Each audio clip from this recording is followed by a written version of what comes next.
If you feel guilty when you're not working, then you need to know this.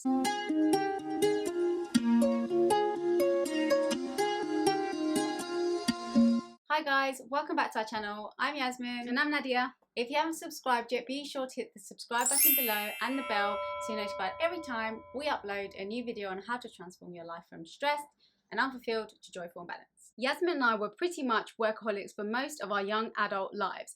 We were either working or studying, and when we weren't working or studying, we were feeling like we should be. We were unbalanced, unable to slow down, and always sacrificing our personal lives until we understood the reason for this, released the guilt, and escaped a future of only work and burnout. Today, we're going to be sharing the 5 things that you may be avoiding through the endless hours of your work. So the first thing you may be avoiding are relationship problems or your home life.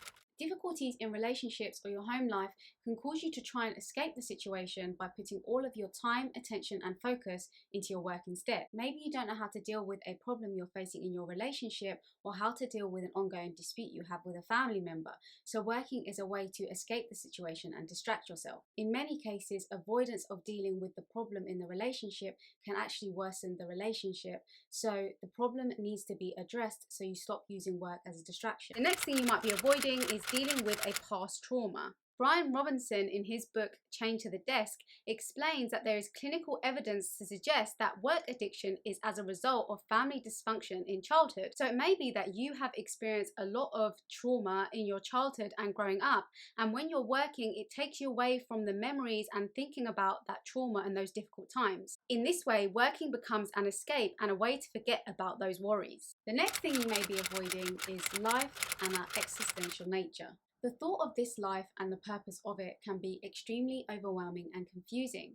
And if you are a deep thinker or an overthinker, this fear and anxiety can be tremendously magnified. Because so much of this life and our existence feels uncertain and unknown to us, we can often turn to work or overworking as a place to feel safe and certain, because work can feel more known, familiar, and consistent to us. So we just wanted to pop in here to let you know that we're currently interviewing people who have been through or going through burnout for an upcoming project. So if you're happy to share your experience with us, click on the link below to book a quick chat with us. The next thing you might be avoiding is feeling your feelings and dealing with emotions. You may find that when you are resting or in moments of stillness, you feel uncomfortable. The discomfort can be from thoughts that you think or emotions that arise that make you feel unease. When you dive into your work, it may feel like those feelings and emotions are not there. So work becomes a way to avoid the discomfort of those feelings and emotions, acting as an anesthetic to relieve the emotional discomfort. Final thing you could be avoiding is the feeling of lack of control. Feelings of lack of control can be difficult to deal with and cause a lot of discomfort and unease. Because of this, when we feel out of control in many areas of our life, we look to find something we can hold on to that makes us feel in control, and in many cases, that becomes our work.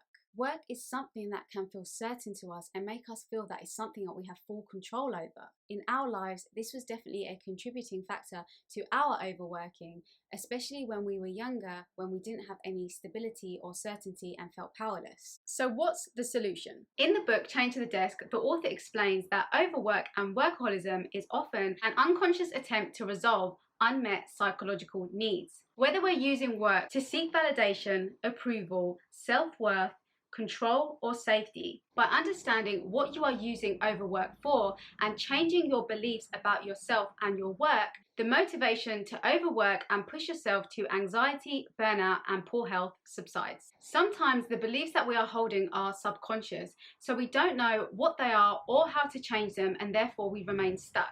Sometimes we do know what the beliefs are, but we don't know how to change them, or we don't know how to process and deal with the emotions that arise. The solution to this is through the process of gaining awareness, letting go of old beliefs and self-judgment, creating a vision, embracing our power, and becoming more whole. This is the process that we call shadow work.